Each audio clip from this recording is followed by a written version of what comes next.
Studios, this is the National News Broadcast. I am Malsha Dharmavardhana together with Lakshita Edirisinghe.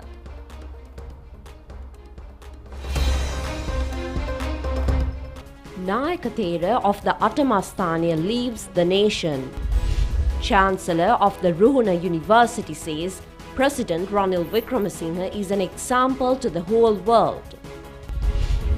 The new constitutional amendment is said to be a form of strengthening democracy. A minor storm developing in the sea off the Andaman Island and heavy rainfall to many parts in the island. Cases filed against bread sales outlets which breached the order of the Consumer Authority. A statement from the British Labour Party calling for an immediate general election. Sri Lanka cricket team enters the T20 World Cup cricket field tomorrow with the opening of the round of Super 12 teams. Cremation ceremony of late Attamasthanadipati Venerable Dr. Pallegama Sirinivasa Thera was held at the Mahavihara crematorium premises in Anuradhapura today. Remains of the late Venerable Nayaka Thera has been kept at the Assembly Hall of the Bomaluwa Vihare in Anuradhapura for the general public to pay their last respects.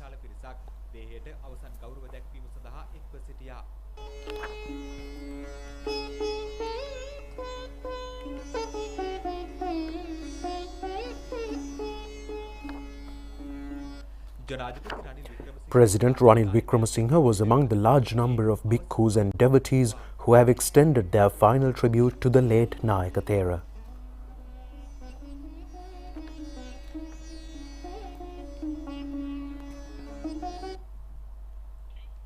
The President has also issued a message of condolences on the passing away of the Venerable Thera. He has stated in the message that he recalls with gratitude the guidance and advice on state diplomacy extended endearingly to him by the Mahanayaka Thera.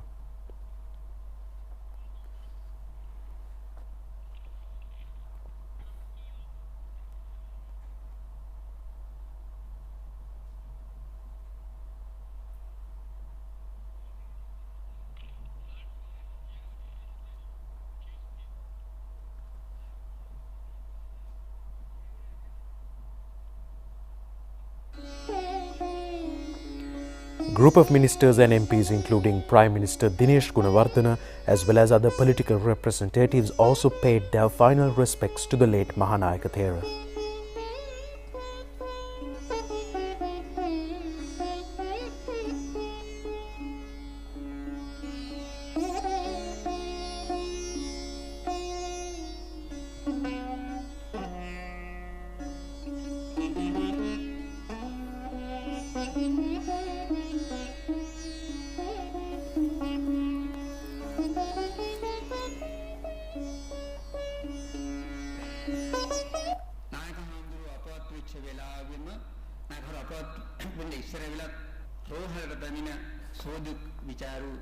ජනාධිපති රනිල් වික්‍රමසිංහ මැතිතුමා නායක හඳුනන වහන්සේගේ අපවත් වීම ආරංචි වූ සැනින් එතුමාගේ ලේකම්වරුන්ට ඒ වගේම බුද්ධ ශාසන අමාත්‍යවරයාට උතුරු මැද පළාතේ ආණ්ඩුකාරතුමාට උපදෙස් දීලා තිබුණා නායක හඳුනන වහන්සේගේ ආදාහන කටයුතු රාජ්‍යානුග්‍රහයෙන් ඉෂ්ට සිද්ධ කරලා දෙන්න කියලා. ඒ ආරංචිය මට ලැබුණු විකසම මම කිව්වා අපේ නායක හඳුනන වහන්සේ ඉබඳු ගෞරවයකට සුදුස්සෙක්යි රජය කල්පනා කරලා ඒ කියපු දේ පිළිබඳව ඒ ගෞරවය අපි නිහතමානීව පිළිගන්නවා. ඒ මේ රටේ තියෙන තත්ත්වය අනුව රජයේ මුදල් ඒ වෙනුවෙන්ම කියලා වැය කරොත් ඒක අපි නායක හඳුනන වහන්සේට කරන අගෞරවයක් නිසා ඊටාම කරුණාවෙන් මෛත්‍රී සහගතව අපි එල්ලීම ප්‍රතික්ෂේප කළා. නොහොඳ කඩුවකට නෙවෙයි. අද පස්වරු 2:30ට ආගමික වතාවත්. Upon performing of religious observances, the body of the late prelate was brought in procession to the Mahavihara crematorium grounds in Anuradhapura from the Assembly Hall at the Bomaluwa Vihara at 2:30 this afternoon.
Chancellor of the Ruhuna University, Venerable Dr. Akureti Nandathera, says that President Ranil Wickremesinghe, as a versatile and democratic leader, has shown a precious example to the world by passing the 22nd constitutional amendment. The Venerable Thera had made these by delivering an Anusasana at the Katina Pinkama of the Purana Viharaya in the Sedavatta Vallampitiya today. President Ranil Wickremesinghe has also attended the ceremony. The meritorious event has been organized on the instructions of the chief incumbent of the Viharaya, Venerable Ambanvela Jnanaloka Thera. The sacred Katina robe was brought to the President's office last morning for veneration of the staff of the office. The sacred relic was brought back to the Viharaya last afternoon. The Katina Chivara Puja and also an almsgiving was held this morning upon Presidents engaged in religious observances.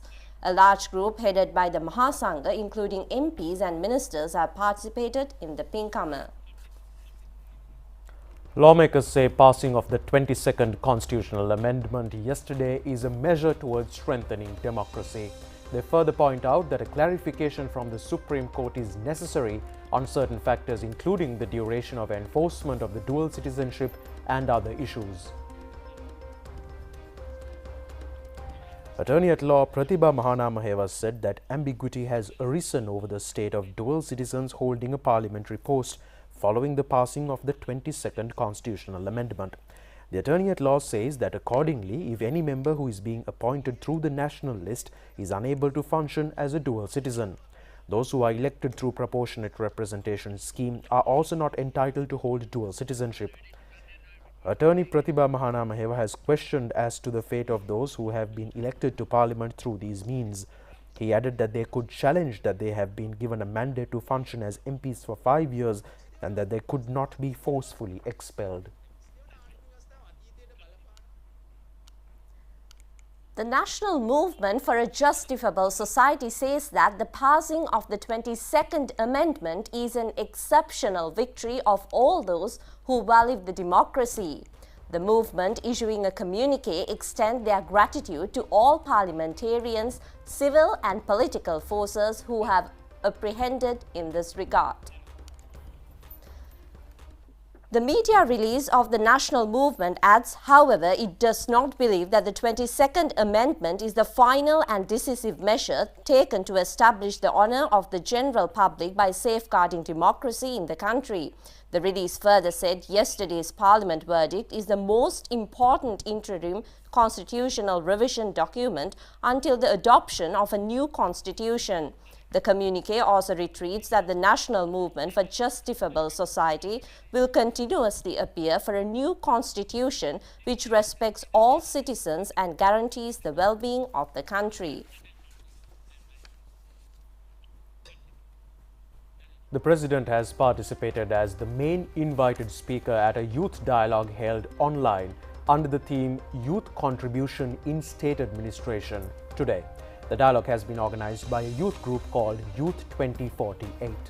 The participant youth have questioned the President on numerous topics. Considering the current state of the country and the issues the public is going through, what sort of solutions do you think you and this government can provide for the country for us to overcome this issue as soon as possible, Mr. President? There are no short-term solutions.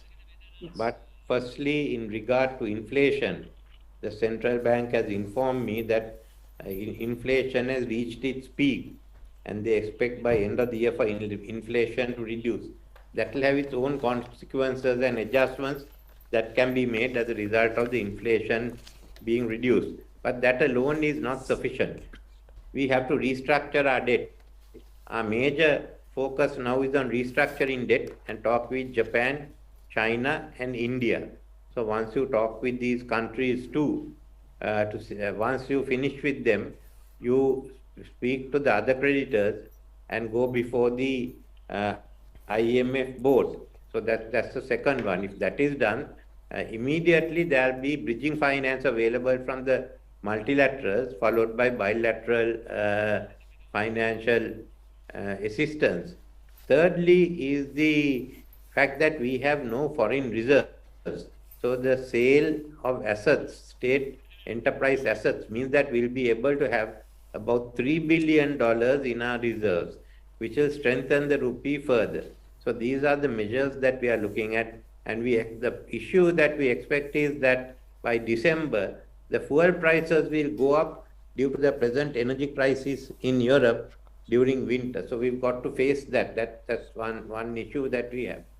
Early today, we saw that the State Minister of Finance revealing that certain import controls on a few cosmetic items and some motor spare parts would be relaxed soon. What was the reason to reverse this decision within such a short span? And can we expect more relaxations of such import restrictions anytime soon? The ban is a temporary ban. We are an open market economy. So this type of prohibitions must come in only when there is a crisis. We are facing that crisis. As a result, we put thousands of items on the list of import bans, but that is to be revised regularly, also based on the fact whether there is an improvement in our foreign exchange position.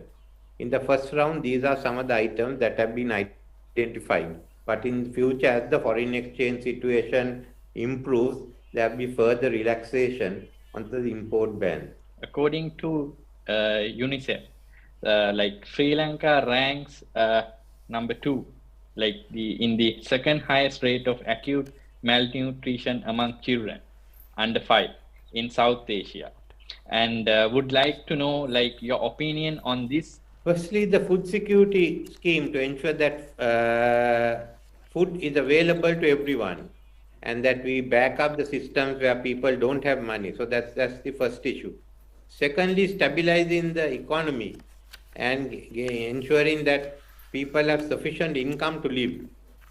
When you do both these, that you will be able to find a better environment. But now in Sri Lanka, we are running on the fact that our economy is bankrupt. On the other hand, we have got Pakistan, where virtual economy has been washed away by a flood. So there are different situations that are emerging. And next year, there will be more food shortages in the world. I think the war that is going on today mainly is the economic war, which is hitting all of us. The armed conflict is restricted to Ukraine, but the economic consequence hitting all of us. So what we have to do is to get ready for what's going to happen next year. And there can be a global food shortage as IMF has predicted. Prevalent to understand that there is an unequal distribution of medical equipment and drugs within the whole country. And unfortunately, patients are expected to travel from very far off rural villages all the way to Colombo. What can the state do to make it more convenient for healthcare professionals to reach out and help these patients from far designated hospitals, whilst also solving the maldistribution of medical services throughout the country? The maldistribution of medical services will take a long time. It's not only in Sri Lanka, even United States or anywhere else, there is a maldistribution of medical personnel. So that will have to take time as we restructure the health services to look at where the impact is there and where there is no impact. How we can establish a proper bilingual system to understand for both communities and build up as proper Sri Lankans? The solution for a bilingual society is a trilingual society. In addition to Sinhalese and Tamil, to learn English. And that's what we should do in all countries. The English speakers are increasing. We are very, very shy about it. We have made English a coordinating language. I think we should make English a national language in the constitution and have a plan. It need not be official language.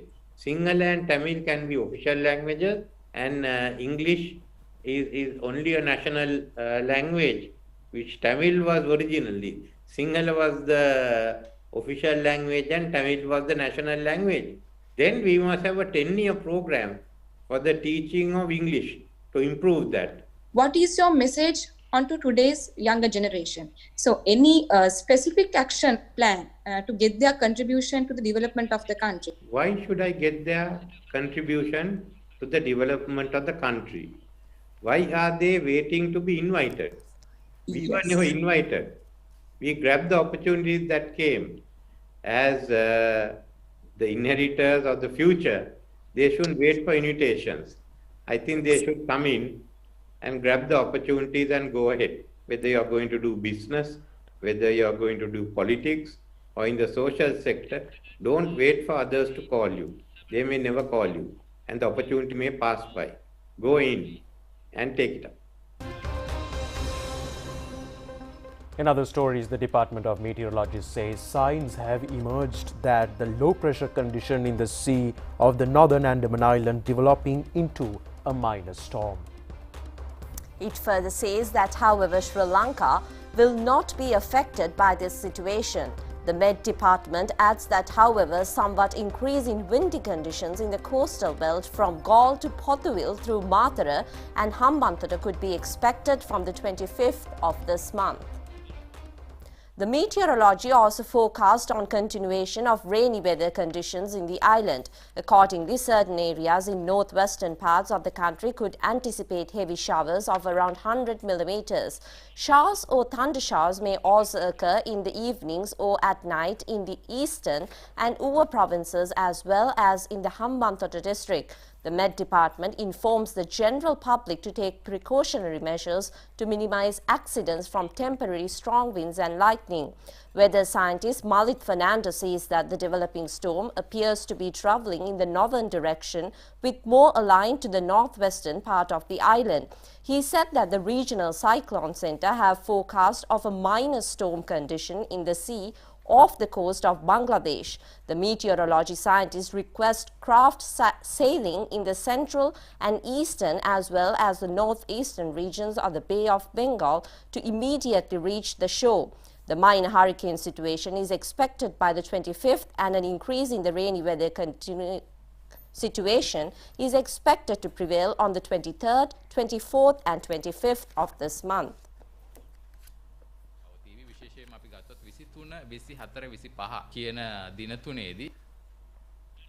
A person who has admitted to reach a shore by crossing a canalway flowing water to the Mahavali River in Navalapitiya was swept away in the strong water currents and was killed. The victim is a 62-year-old resident in Kegal. 4 sluice gates of Daduroy Reservoir were kept open by 2 feet each last night, enabling the release of a volume of 5,500 cubic feet of water in a second. The irrigation engineer said that, however, a flood situation is still not being reported in the lower Daduroy areas. A minor flood situation has been created with the opening of sluice gates of Kukuleganga Reservoir.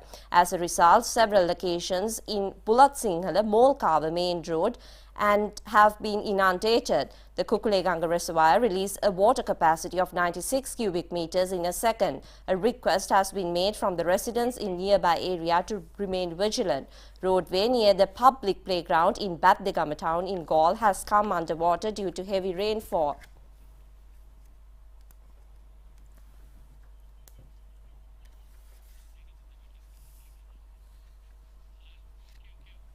A person who was killed when a portion of a building under construction in a private institution in Grand Pass fell in a house during the heavy rainfalls last night. State Minister of Finance Ranjit Siambalapitiya says pay-as-you-earn tax would become functional only after its approval by the Finance Committee of the Parliament upon placing of the signature of the Speaker. Addressing a media briefing in Ruanwala today, he said that any citizen is able to challenge the draft bill in a court of law. State Minister of Finance Ranjit Siambalapitiya said that the new addition may apply to those government servants who earn a salary exceeding by 100,000 rupees advance individual tax. This rule applies to the private sector as well as to the semi-government sector. The tax is being levied only from those who earn a monthly income of more than 100,000 rupees. The State Minister further said that based on statistical information, there are around 3 million employees who come under the new taxation program. State Minister Siambalapitiya also said that among the government, semi-government and other state institutions, there are only around 109,000 workers who earn more than 100,000 rupees and fall under the category. The draft bill has been challenged in the courts and it has to be implemented only after the trial and through agreement of the Finance Committee in Parliament. The draft bill is scheduled to come into law only after the approval of the Finance Committee. He also said that at the moment Chairman of the Finance Committee is a member of the opposition and that is a favourable condition. You're watching the national news broadcast and we continue with more local stories. The government has taken measures to implement a special program centering on places of religious worship for the enhancement of food security and nutrition condition of the people. Accordingly, food banks and food exchange centers are to be established. Presidential Advisor on Food Security, Dr. Suren Batagoda had presided over a process evaluation discussion on the program to certify food security and nutrition yesterday. Programs are being implemented through online covering 14,022 Grama Seva divisions island-wide through coordination of District Secretariat and Divisional Secretariat officers. The Food Exchange Centre would be involved in the distribution of additional food stocks in the respective areas among families with food deficiencies through food banks. It has been pointed out that such a practice enables residents in a certain area to share additional food stocks with residents in another area. Attention has also been focused on receiving the contributions of Mahasangha and honourable clergy of other religious denominants as well. The meeting has also dealt in depth such as the manner the development program is to be prepared based on the concept of economic revival centres as pointed out in the new circular of Ministry of Provincial Councils and Local Government. The District Secretary and Directors of Planning were among the officials who have participated in the discussion. A meeting between the High Commissioner of New Zealand and Senior Presidential Advisor on Climate Change, Ruwan Wijewardene, had taken place at the President's office yesterday. Ruwan Wijewardene has requested the High Commissioner to attend necessary technology support to minimize the emission of the methane gas. The High Commissioner has responded saying that talks will be conducted with the Government of New Zealand in this regard. A panel discussion was conducted with the participation of Sri Lankan small and medium-scale entrepreneurs working within the agriculture and food sectors on the topic of Safe Food for a Healthy Tomorrow to commemorate the World Food Day 2022. Speaking at the event, the Deputy Head of Delegation of the European Union to Sri Lanka and Maldives said this year's World Food Day theme is to leave no one behind. He added that this is also a key priority for their cooperation with Sri Lanka. He has recalled that the EU was with the Sri Lankans to help the country to recover the country from civil war, the tsunami and the COVID-19 pandemic and is now assisting in the economic and food crisis. The event has been organized by Dilmati in partnership with Good Life X and funded by the EU and German Federal Ministry of Economic Cooperation and Development and the Lost Ingredients Lab. The lab seeks to work with lesser-known agriculture products in Sri Lanka to amplify their potential within local and global markets. Association of Restaurant Owners said at a media discussion today that the price of flour-based food items could be reduced only after the reduction of wheat flour prices by the relevant institutions. President of the Association of Restaurant Owners, Asela Sampath, said that in some places, a loaf of bread is being sold for 150 rupees, but in some other locations, the price ranges from 160 to 180 rupees. The price of an egg roti is 150 rupees. He adds that there are unfair price increases and the relevant authority should take measures to control the situation. The Consumer Affairs Authority has filed cases against many bakeries and shops in Colombo district which have sold bread contravening the orders of the Consumer Affairs Authority. The offences alleged to have been carried out by the shops included not displaying price of bread, selling low-weigh bread and absence of weighing scale businesses establishment. The stipulated weighing of a loaf of bread is 450 grams. Residents in several villages in Vavuniya and Anuradhapura say they are being tormented by storming wild elephants which destroy many of their properties. A herd of wild elephants have stormed the Samaneliya village in Tamuttegama, Anuradhapura in the early hours of morning today and destroyed many crops and houses. The pack was comprised of 16 elephants. The villagers request the authority to provide a suitable remedy to the problem of wild elephants.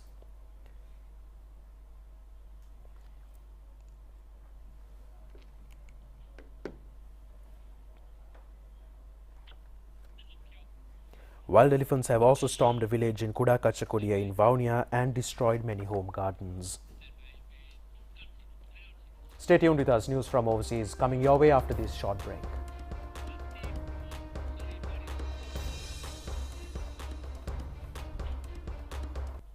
Venus for Manyankin Dakina NB Luxury Designer Wear.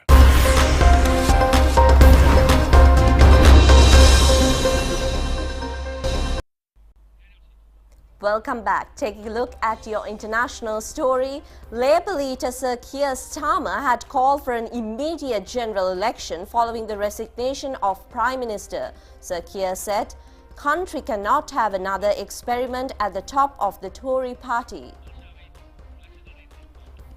Liz Truss resigned as Prime Minister after just 45 days in the job, claiming she cannot deliver the mandate on which I was elected. A new Prime Minister is expected to be announced by the 28th of October. It will be the second Conservative Party leadership election this year. The Liberal Democrats, the SNP, Plaid Cymru and the Green Party have also been calling for an immediate general election. Scotland's First Minister said a UK general election is a democratic imperative following the resignation of the Prime Minister. இப்படி வந்திட இப்படி அல்பங்கள் Prima Kottumi Fantamai.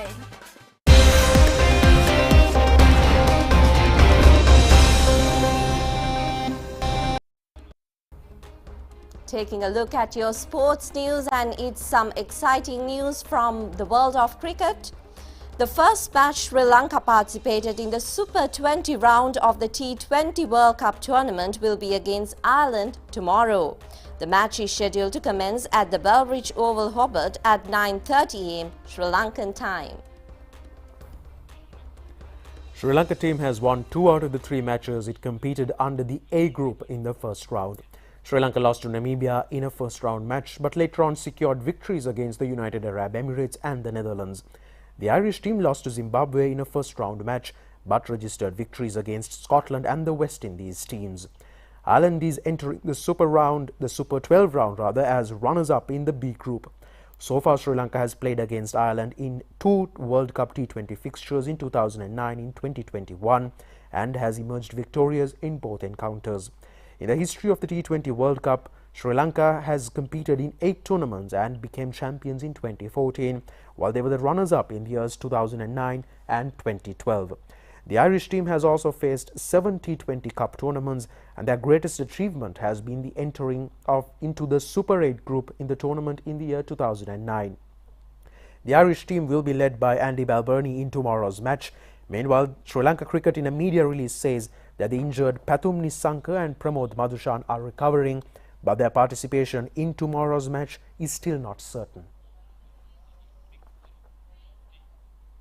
Still don't know, because as I said, for me, I think Pathum will be played, but even I don't know, maybe we'll see the coaches and the staff is going to take the risk or not. But for me, for my eyes, he's okay. So we'll see. But he was just playing some shots and he did some fielding as well in the indoors. And for me, he looks okay. But even if he's not playing, I think Ashin Bandar will come. And Danushka also getting better. Danushka, I think Danushka is fine now. He's getting better, and Danushka is fine. That's why we are keeping him because it's not a big injury. It's like a 7 to 10 days, I think, rehab time. So he also will be fine. Even it's not about the team or the players. Even if you always think about the match, whoever we meet, whoever we are playing, we have to give our more than 100% and just like bring our more than A game for the World Cup. It's because this is a World Cup. Whatever said and done. So it's not about the team or the player or the or the superstars. It's not that. It's about the match. So we was prepared to anyone. Even then, someone also asked me that, what do you think about England and Australia. It's not about England and Australia. It's like we have New Zealand, we have Afghanistan, strong Afghanistan, and Afghanistan doing really well. Afghanistan can do any upset, and it's Ireland and us. So it's about one team or players. It's about the we only think about the game and what's coming next. So whoever comes, and we are fine with it, and the better team will always win. Meanwhile, New Zealand has recorded its first victory in the Super 12 round matches of the World Cup T20 tournament by defeating Australia by 89 runs in Sydney today. New Zealand scored 200 runs for the loss of 3 wickets at the end of their 20 overs. Opener Finn Allen scored 42 runs facing 16 deliveries, and Devon Conway scored an unbeaten 92 runs. Captain Kane Williamson has scored 23 runs.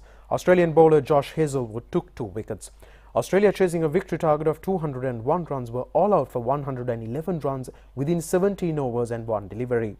Glenn Maxwell scored 28. New Zealand bowlers Tim Southee and Mitchell Santner have taken 3 wickets each. This was the first occasion of New Zealand securing a victory against Australia in Australian soil after the year 2011.